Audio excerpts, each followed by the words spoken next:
자, 이제 두 번째 시간 더 말씀을 나누도록 합니다. 첫 시간에 이제 우연찮게 이제 마태복음 연장선상이라고 생각하시면 되고, 우연찮게 저기 욕되기에 관한 이제 큰 아웃라인, 큰 틀을 이렇게 말씀을 드렸고, 이번에 이제 그 교통을 하는 중에 나도 많이 더 심중히 생각해 봐야 되겠다라는 생각도 갖게 됐어요. 이제 그런 좋은 계기도 됐죠. 그리고 어떤 말을 절대 나는 함부로를 안 하려고 하는 기본 그런 걸 갖고 있는 사람이기 때문에 어떤 말이든지 확증을 함부로 해놓으면 나중에 그것을 세상 말로 한번 내뱉은 말을 주워 담는다는 게 굉장히 어려운 거예요. 그러나 이제 우리는 주님 안에 있는 사람들이니까 주님께 맡기고, 잘못한 건 잘못했다 이렇게, 이것은 이렇게 교정하고 또 수정을 하고, 이제 이런 그런 신앙생활, 우리 형제 자매님들도 당연히 그럴 수가 있으니까, 누구라도 어떤 말이라는 거 세상에서는 그게 한번 내뱉으면 주워 담을 수가 없죠. 자기 자존심 생각하고 자기 세워놓은 그거 무너진 것을 생각하고 이제. 그러나 우리는 주님 앞에서 그런 자세를 가지면 이제 안 됩니다. 자, 이번에는 에돔족인 그나스 사람 갈렙이 유다 지파의 중탐꾼으로 이제 선발이 되어진 얘기가 나오는데, 그 사람은 아까 우리 여기 자매님이 지적을 한 것처럼 1장, 역대상 1장 다 같이 봅니다. 35절부터 42절, 그다음에 그 아래까지 쭉 보면은 에돔의 12방백들이 어떻게 번성을 했는지가 기록이 됐어요. 그렇게 돼 있죠? 35절부터 자 봅니다. 예서의 아들은 엘리바스와 르우엘과 여우스와 알람과 고라요. 엘리바스의 아들은, 그러니까 이제 지금부터는 엘리바스의 아들이니까 예서류에서는 에돔으로 해서는 손자대가 간 거죠.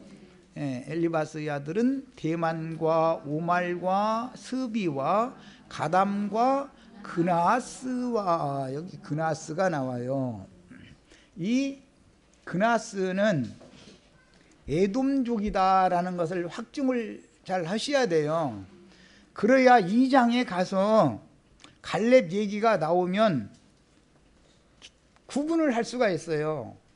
18절 이하에 나오는 헤스론의 아들 갈렙 이렇게 할 때 여기는 후손이라는 뜻이기 때문에, 아들이라는 말이 이건 후손이라는 뜻이에요. 벤, 이거는 후손이라는 뜻이에요. 헤스론의 후손 중에 갈렙이 18절 이하에 나오고, 이 사람은 출애굽을 해가지고 2년 만에 율법 말씀을 받은 후에 성막을 세우게 되지요. 2년 만에 성막을 세우잖아요. 그때 성막 공사를 한 사람이 부살렐이라는 사람이죠. 자, 그럼 이 헤스론부터 부살렐까지 따지면 6대? 7대인가 6대인가?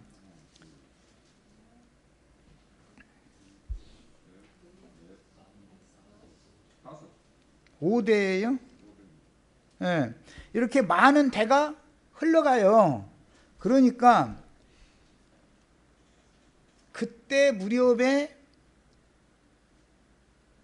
에돔족 속인 갈렙도 함께 봉사하던 사람이니까, 출애굽 이후 2년 만에 나온 사람, 이름이 민수기 13장에 처음 나오는 사람이잖아요. 정탐으로 선발돼 가지고.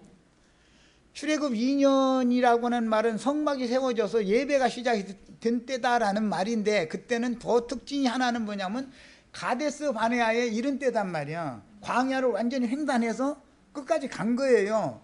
거기서 정탐을 보냈다가 다시 뒤로 물러가는 일이 38년 동안 있었던 것이죠. 그래서 이제 가나안 땅에 들어가면 40이라는 수를 무조건 더 해야 되는 거예요. 출애굽 세대에서. 지금 하는 말 이해하셨죠? 야, 그런데 그때 부살렐이라는 사람이 대수로 헤스론의 5대 손이잖아요. 5대 손인데 그때 당시 성막봉사를 했다. 성막봉사는 최하가 20세 이상 되어져야 되는 거예요. 20세 이상. 그러니까 그러고 보면 갈렙이 40세 때 부살렐은 20세 이상이었다라고 가정할 수 있죠. 꼭 20세라고는 누구도 말을 할 수 없죠. 그러나 어쨌든 20세 이상이어야 된단 말이야. 그런데 그렇게 크게 쓰임을 받으려면 내가 볼 때는 20 먹은 그 청년을 갖다 그렇게 크게 쓰였을까는 뭐 물론 그럴 수도 있지만 그래도 적어도 30세에서 40세 사이 갈렙과 비슷비슷한 나이일 거다, 이렇게 이것은 짐작입니다. 그러나 이제 이런 것은 그때 정황을 갖다가 판단을 해볼 때 그럴 수 있다는 거죠. 예.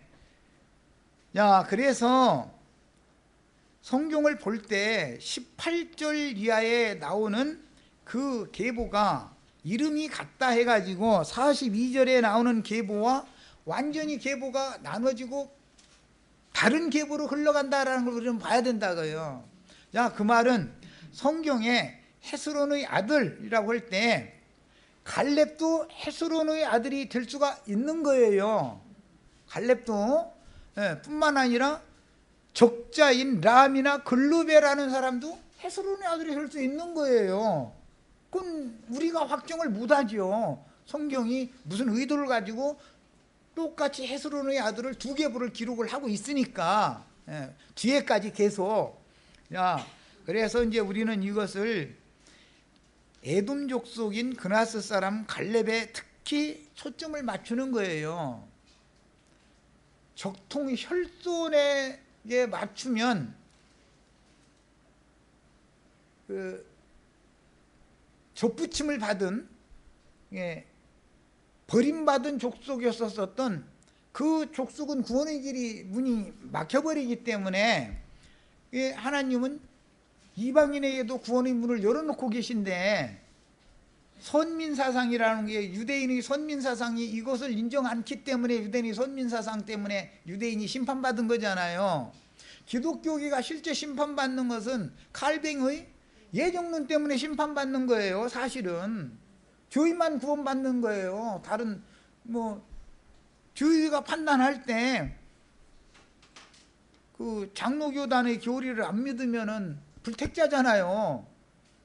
그것 때문에 기독교계가 사실은 심판의 원인이 되는 거예요. 이걸 잘 생각해야 돼요. 그래서 예수님 신약 복음에 보면은 오늘 아침에 뭐 나오면서 그 라디오를 잠깐 들어보니까 그분도 그 얘기는 하더만은 예수님은 세리와 창녀와 모든 죄인들의 친구로 오셨지 죄인들을 해결시켜서 구원하러 오셨지 의인들을 부르러 오신 분이 아니었다 이거예요. 그런데 그 의인이라는 게 하나님이 보시는 의인이 아니고 사람으로 종교적으로 볼 때 자신들을 의롭다 여긴 것이지 하나님이 의롭다고 인정해 준 건 아니잖아요. 하나님이 의롭다고 인정해 주는 건 뭐예요? 천국 복음을 믿는 거예요. 믿는 거예요.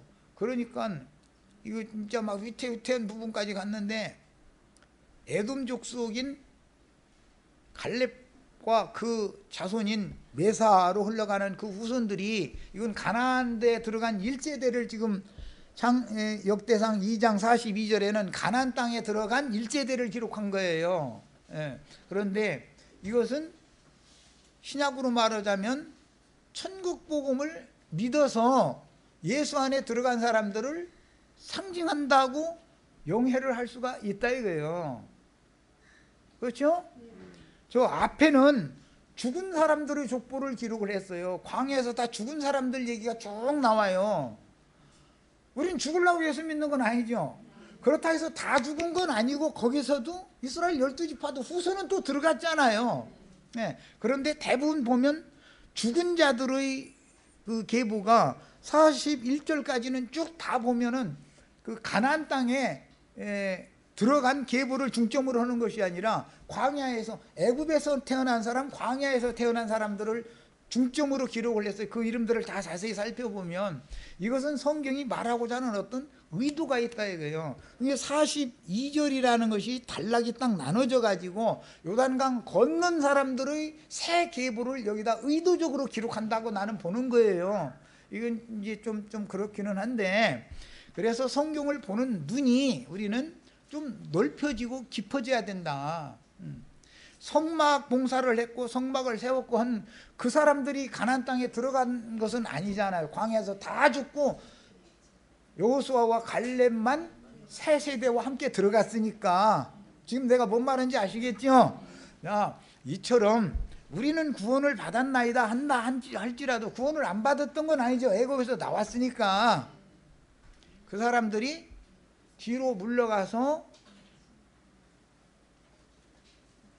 은혜를 성령을 소멸시킬 수 얼마든지 있다는 위험성이 있다라는 걸 여기서 암시한다고 난 보는 거예요. 이제 이 얘기는 굉장히 위험한 얘기예요. 그럼 기독교인데 우리들이 그럼 위험하단 말이냐 이제 이렇게 따질 수 있는 빌미를 주니까. 그러나 사실은 그렇습니다. 우리들도 마찬가지예요. 우리가 육신을 입고 이 세상에 살아서 주를 섬기는 기간은 누구도 확증하면 안 돼요. 나는 다 됐다고 절대 생각하면 안 돼요.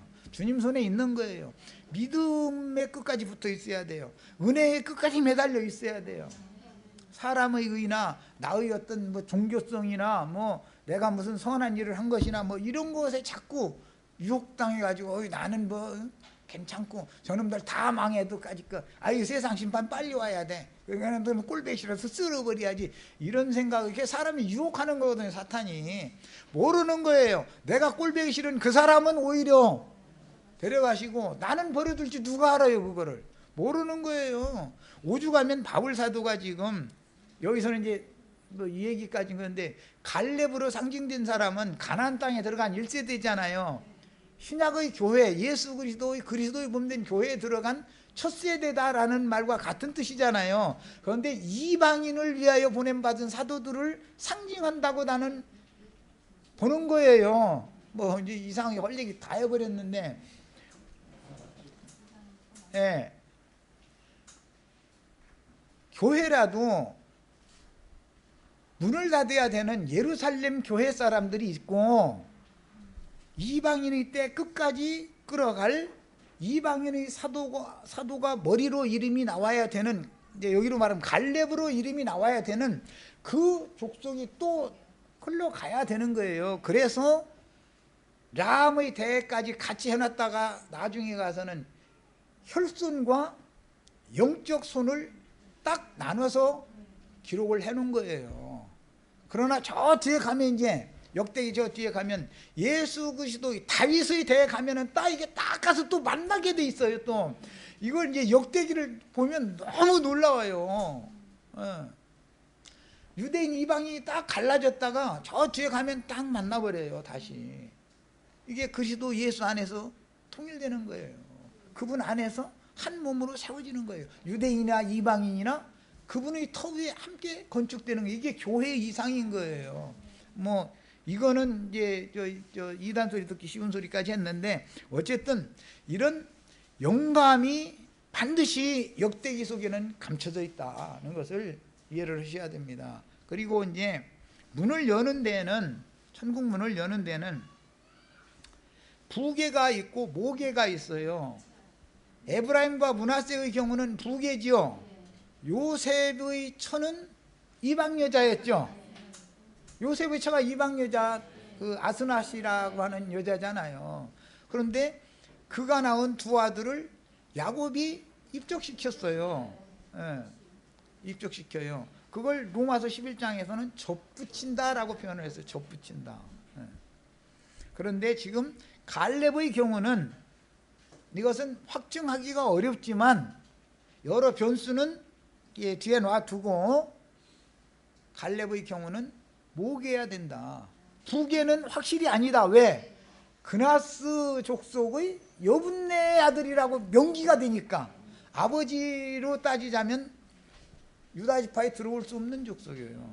그러면 아버지도 어머니도 다 이방인 경우 어떻게 할 거냐라는 이제 문제가 나오겠죠. 그때는 귀화해야 돼. 항복한다. 이제 신약에서는 멀리 두 왕이 전쟁을 하는데 내가 못 이기겠으면 가서 항복을 해야 된다 그랬죠. 그것은 이제 투항을 하는 경우예요. 혹시 그럴 수도 있어요. 이 그나스 족속은 가나안 동편의 족속이잖아요. 그 멸망시킬 10족속 중에 들어가는 족속이에요. 그 가나안 동편 지역에는 이 에돔 족속이 있었고 블레셋 족속, 이거 막 뒤죽박죽 섞여 사는 족속들이요 이게. 그 다음에 모압 족속, 암몬 족속, 막 이렇게 막 뒤섞여 사는 거예요. 그런데 이것은 생명이 혼잡한 것을 상징하잖아요. 그들은 요단 동편 사람들이잖아요. 그래서 멸망시킬 10족속 얘기하면 요단 동편의 3족속까지 포함하는 거예요. 멸망시킬 7족속 얘기하면 요단 서편의 족속만을 말하는 거예요. 그러니까 이런 것도 성경에서 말하고자 하는 의도를 잘 아셔야 돼요. 요단 동편에서 이미 3족속은 모세가 진멸시켰죠. 그리고 땅을 확보를 해놨어요. 그 다음에 여호수아를 통해서 가나안 땅 7족속, 그런데 그것은 10족속에 들어가는 것은 아니죠. 서안에 있는 7족속이니까. 그래서 가나안 서안이라는 건 신약교회 시대를 말하는 거예요. 그러니까 신약교회 시대에는 전부 7이라는 수로 다 말하지 10이라는 수를 잘 안 해요. 이런 것도 자꾸 이게 너무 적어 나가는데, 이 족보 이야기 속에는 많은 진리가 감춰져 있어요. 예수님과 관련되는 생명의 세계에 들어가는 사람들이 누구냐, 누구는 버려질 것이고 누구는 들어갈 거냐, 그걸 기록하는 게 역대기잖아요. 그러니까 이게 뭐 여기서 간단하게 지금 세상 교회가 생각하는 것처럼 뭐 그렇게 그런 문제가 아니다 이거예요. 어떤 방법으로 접붙임을 받느냐라는 문이 열려야 되는데, 이 갈렙은 부계가 아니라 모계다. 이제 신약성경 사도행전에 보면 아버지만 히브리인인 사람도 있고 어머니만 히브리인인 사람도 사도행전에 보면 나오죠. 헬라인 디도는 모계죠. 또 다른 어떤 사람 보면은 부계 얘기가 나와요. 그래서 그 유대인들의 생활 관습을 알아야 돼요. 왜? 이방 땅에 하도 포로로 사로잡혀가고 흩어지고, 그 디아스포라라고 그러는데, 이런 생활을 하도 많이 하다 보니까 어느 때가 되면 흩는 때가 있어요. 하나님은 말씀에 따라서 흩는 때가 있으면 불러 모으시는 때가 있다 그랬죠. 예언이 이제 이루어져야 돼요. 그래서 주님이 다시 오실 때 그 예언에 보면 하늘 이 끝에서 땅 저 끝까지 내가 다 불러 모을 것이다 그랬어요. 그러면 예수님이 파송을 그렇게 했기 때문에 그런 거예요. 모든 민족으로 나가서 전도를 해라라고 보냈기 때문에.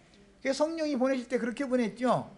팔레스타인 땅에서 보낼 때는 이스라엘 12지파의 팔레스타인 땅에만 다녔잖아요. 12사도와 70사도가. 그러나 성령이 오셔서 보낼 때는 모든 민족, 모든 족속으로 제자를 삼으라고 그러잖아요. 그러니까 내용이 딱 달라지죠. 우리는 지금 교회, 이제 갈렙 얘기하다 자꾸 여기까지 내가 생각을 해서 이제 이거 얘기를 하는 건데, 우리는 모든 족속에게로 보냄받은 새 시대의 사람들이다 이거예요.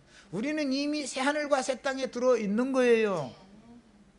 그런데 새 하늘과 새 땅까지 나가면 이제 가나안 땅에 들어간 거예요. 애굽 땅에서 광야 땅 거쳐서 이제 가나안 땅까지 들어간 거예요. 이것은 육신에서 혼의 구원을 거쳐서 육신을 떠나서 혼의 구원을 거쳐서 영적 구원, 영의 세계로 완전히 들어간 걸 상징하는 거잖아요.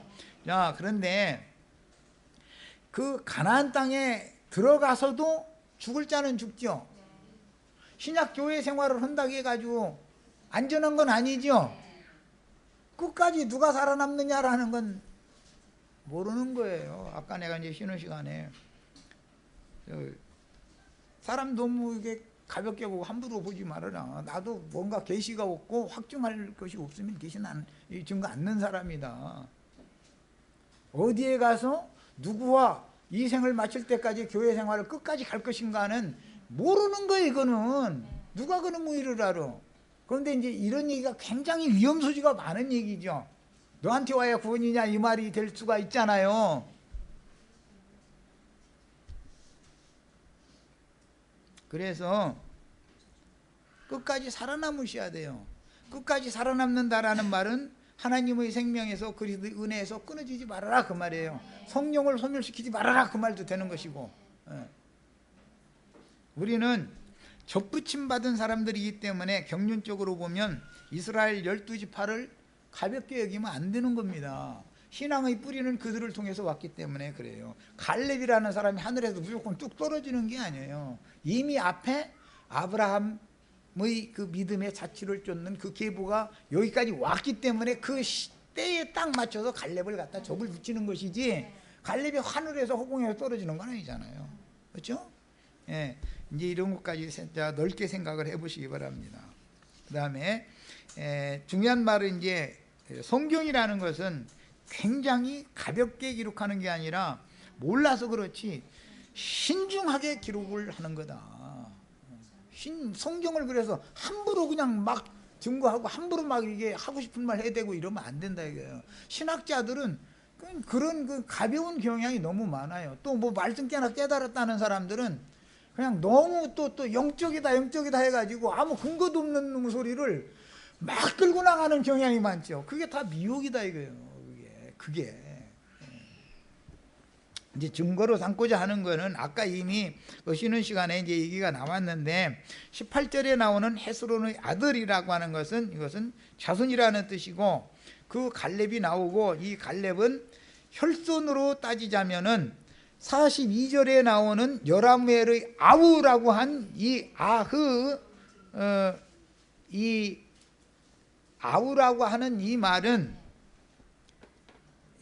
셈족, 특히 부족 국가 시대 때 아람 족속들이 사용하는 특별한 단어예요. 이 단어는, 이거는 부족 국가 시대에는 부족끼리 전쟁이 많이 일어날 수밖에 없죠. 특히 어떤 부족에서 나를 그 부족장의 명의하에 나를 등재시켜 주지 않아, 인정해 주지 않아, 그러면 도망가야죠. 종노릇을 하든지 아니면 죽는 날까지 종노릇 다 죽든지, 나는 이렇게는 살기 싫어 그러면 도망가야 되잖아요. 도망가서 어딘가는 가서 뭐 처음에야 뭐 산속에 가서 내어간 이렇게 뭐 읽어서 먹고 살고 뭐 이럴 수도 있고 뭐 여러 가지 변수는 있어요. 그러나 하나님께서 아무것도 아닌 걸로 시작한 어떤 족속을 일으키려고 맘만 먹으면 3, 4대 가면은 어마어마한 부족이 될 수가 있어요. 아브라함도 다 그렇게 해서 부족장이 된 거예요. 혀를 단신으로 내어간 이렇게 나와가지고 그렇게 큰 부족장이 된 거 아니에요. 그러는 거예요. 자, 그런데 소망을 가지시고 나도간 형제에게 종노릇은 하시지 마시고 그리스도께 종노릇을 하세요. 하시고 여기 안양에만 계속 머무르려고 하시지 마세요. 자신이 있으면 튀어나가는 거예요. 난 그걸 바래요. 튀어나가서 엉뚱한 소리하고 여기저기 끼웃거리고 다니질랑 말고 더 나아간 증거를, 확증을 가지고 있는데 나도한 형제가 그것을 교회에서 못 오도록 막는다. 그럼 나가야죠. 그럼 나가야 되잖아요. 말씀이 다른 증거를 해가면서 자기 말만 자꾸 주장하려고 그러고 진리의 증거를 받아들여 주지 않으려고 그러면은 나가야 되잖아요. 여기에는 내 기업이 없으니까. 그렇죠? 자, 그때는 나가서 전도를 해서 이렇게 해야 된다 이거예요. 이렇게 해야 각 성에 교회들이 세워지기 때문에 하는 말이에요. 지금은 인터넷이 발달해서 가만히 있어도 얼마든지 전도할 수 있어요. 사람 얻을 수 있고. 이제 가서 새로운 머리들이 다 되시기를 바래요. 되셔야 돼요. 그런데 형제님들만 그런 권위 있는 게 아니라 모계를 통해서도 얼마든지 그게 가능한 겁니다. 모계를 통해서도. 이런 거에 대해서 이상을 받으시고, 그 대신 자매님들은 가르칠 때 누구를 불러다가 말씀을 가르치고 증거하고 그럴 때 조심해서 해야죠. 오늘날 어떤 그 목사들 나만 보고 깨달았다 해가면서 따따붙다 하는 그 교만한 목사들이 꽤 많더라고요. 요 목사들이.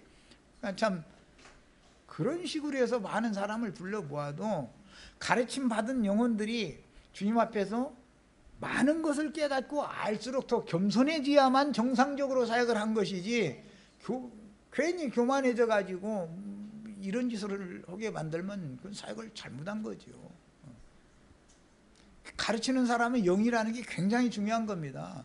본받는 게 다 부모 본받는 거지 뭐 자식이라는 게 뭐 본받겠어요. 자, 이제 성경이 얼마나 정확하고 신중하냐 이것을 증거를 하려고 그래요. 42절 이하에서 49절 사이에 보면 여기에서는 헤스론의 아들 계보와 구분을 하는 거예요. 18절에서는 헤스론의 아들 계보잖아요. 갈렙이란 이름은 같지만, 그런데 이 계보에서 시내산에서 받은 율법 말씀에 따라서 성막을 건축하는 지혜자들이 나오죠. 18절 이하 이 헤스론의 아들 계보에서 그게 나오잖아요. 이것은 혈통의 계보다 이거예요. 혈통의 계보. 그러나 42절은 영적인 계보다 말이에요. 영적인 계보. 그러니까 장자가 딱 다르죠. 갈렙이 그 안에 아수바와 여리오색에서 아들을 낳았는데 그가 낳은 아들은 예셀과 소밥이다. 이렇게 시작이 됐죠. 갈렙의 아들인데 헤스론의 아들 갈렙이 낳은 후손인데 갈렙의 장자가 예셀이잖아요. 지금 여기서는. 그런데 42절에는 여라무엘의 아우라고 그래서 헤스론의 아들이라고 하지를 않고 여라무엘의 아우 갈렙의 아들 이랬어요. 여기 이 아우라고 번역한 이 아히라는 이 용어는 부족끼리 전쟁을 해서 원수로 지내 팽팽할 수가 있어요. 한동안은 세력이 있으니까. 그러다가 우리 이제 전쟁 그만하고 화목하게 지내자 해서 서로 그걸 보낼 수가 있죠. 그 말은 무슨 뜻이냐? 우리 서로 사돈 맺자라는 뜻이에요. 이제 고대 부족 국가가 동맹을 맺는다는 뜻은 사돈 맺는 걸 말하는 거예요. 실제로는 아들을 주고 딸을 주면 침공할 수 있어요, 없어요? 아들과 딸이 서로 장가 들고 시집 가서 그 부족에게서 자손을 낳으면 누구 자식이요? 자기 자식이죠. 그런 뜻인 거예요. 이 그 벤이라고 하는 이 용어는 그런 뜻이단 말이에요.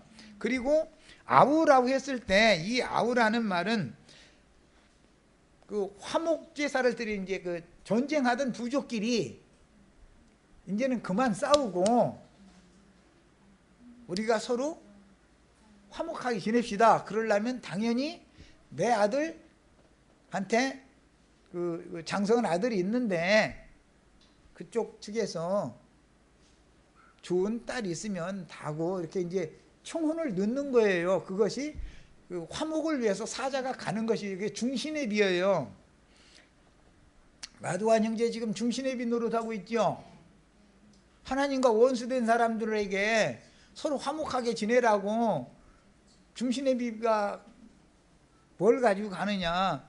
하늘에서는 천사가 중신애비가 올 때 천사가 이제 오는 거예요. 와가지고 이렇게 좋은 신랑 자리가 있으니 너희 그 세상 신에게 붙잡혀 있지 말고 그냥 이 신랑하고 혼인을 해서 서로 화목하게 지내라. 이걸 해주러 오는 거잖아요. 그럼 이쪽에서도 화답을 해야 돼요. 그죠? 예. 그런데 그 신랑 측에서 먼저 뭘 보내야 되느냐면은 예물을 보내는 거예요. 그거 뭐 빅물이라고 그래요. 빅물을 아니 원수로 지내던 사람이 화목하자고 하는데 손 내밀러 가는데 빈몸으로 가서 우리 딸 줄게 너희 아들 내놔 이러면 돼요 안 돼요? 그럼 이 미친놈이 어디 와서 지금 이러고 있느냐고 사자부터 죽여버리겠죠. 그래서 반드시 선물을 가지고 가는 거예요.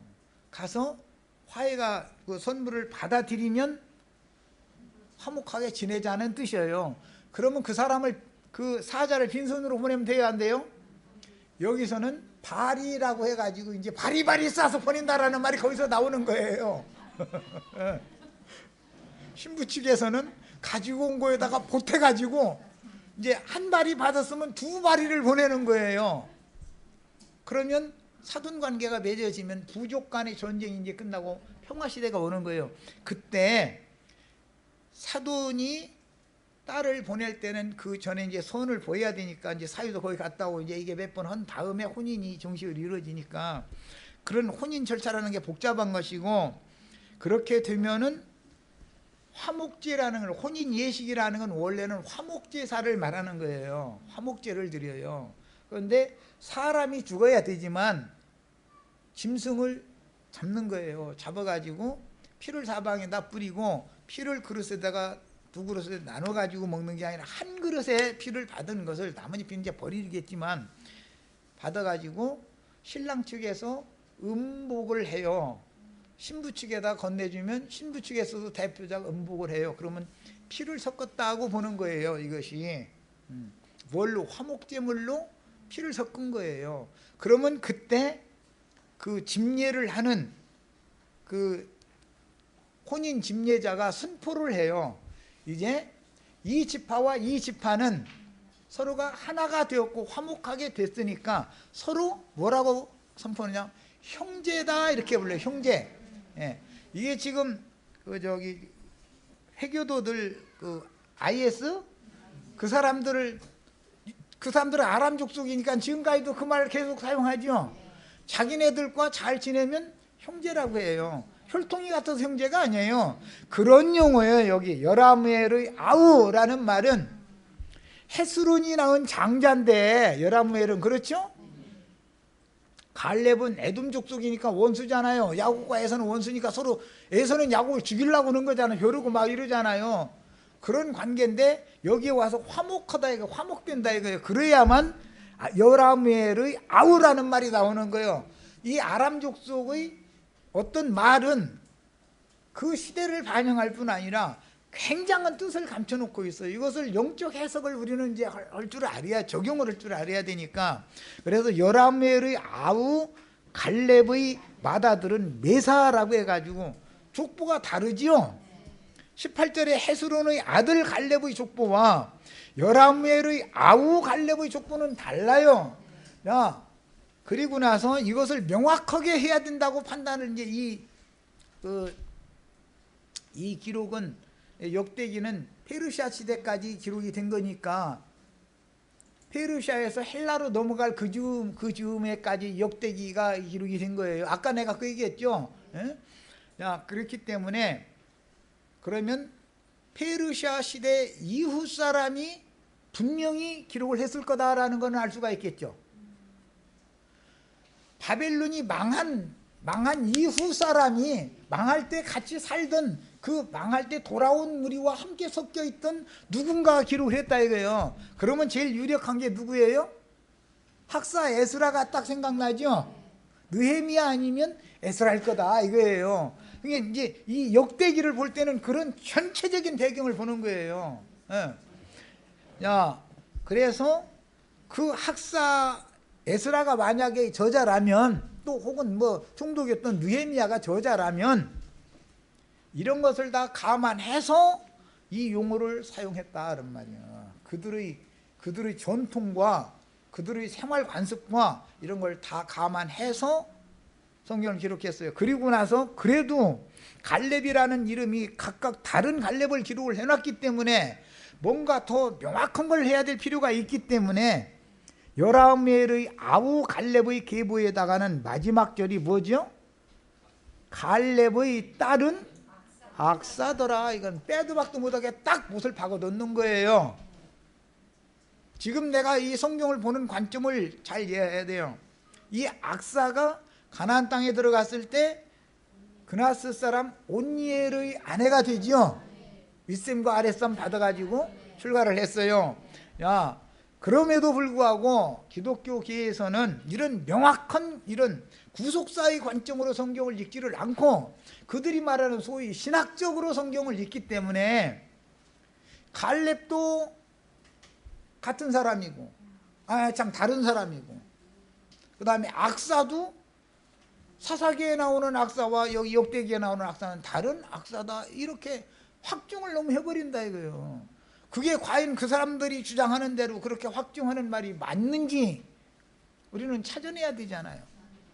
성경 읽을 때는 반드시 어떤 흐름을 알아야 돼요. 성경이라는 흘러가는 것이 있어요. 흐름을 알아야 되고, 확증을 하려면 뒤에 이 구절만 있는 것이 아니라 이 구절을 확증할 수 있는 악사 같은 경우처럼 뒤에 또 동일한 시대에 이건 가나안 1세대 사람들의 이름을 기록을 한 거니까 가나안에 들어간 사람들의 뒤에 나오는 여호수아서 이후에 나오는 사람들의 이름을 거기 여호수아서 이후에서 찾아봐야 되겠죠. 이제 이름들이 같으면 이건 가나안 1세대 사람들이다라고 우리가 확정할 수 있죠. 이렇게 성경을 증거하는 것이다 이 말이에요. 그런 확증도 없이 뭐 무슨 사전 같은 것도 뒤져보고 막 이게 막 해야 되는데 그렇게 않고 멋대로 막 신학적으로 뭐적으로 원어적으로 막 이렇게 함부로 하는 게 아니다 이거예요. 성경이라는 거는. 그래서 성경은 매우 신중하게 기록되어 있을 뿐 아니라 영적인 뜻을 갖다가 확증을 하기 위해서 빼도 박도 못 얻도록 이렇게 하기 위해서 딴 데서 딸 얘기 아니 여기 이 사람들이 아들만 낳고 죽어요? 그러면 장가 누구한테 보낼까요? 그 아들들. 에? 아들들만 이름이 다 기록됐잖아요. 앞에는. 아내 이름이 아닌 다음에는 누구에게 장가 들었더니 할 때 그 아내 이름이 아닌 다음에는 딸은 기록도 안 해놨어요. 그러면 어떤 사람이 아들만 낳고 죽는 경우가 어디가 있어? 딸만 낳을 수도 있고 아들 딸 섞어 낳을 수도 있죠. 분명히 그래야 장가도 보내고 시집도 보냈을 거 아니요. 그럼에도 유대인의 이 역사에서는 딸을 의도적으로 빼버리는 거예요. 여자는 족부에 기록을 안 넣는 거예요. 우리 조상님들한테 족보 가지고 가르침 다들 받아봤죠? 딸 이름이 나와요? 안 나와요?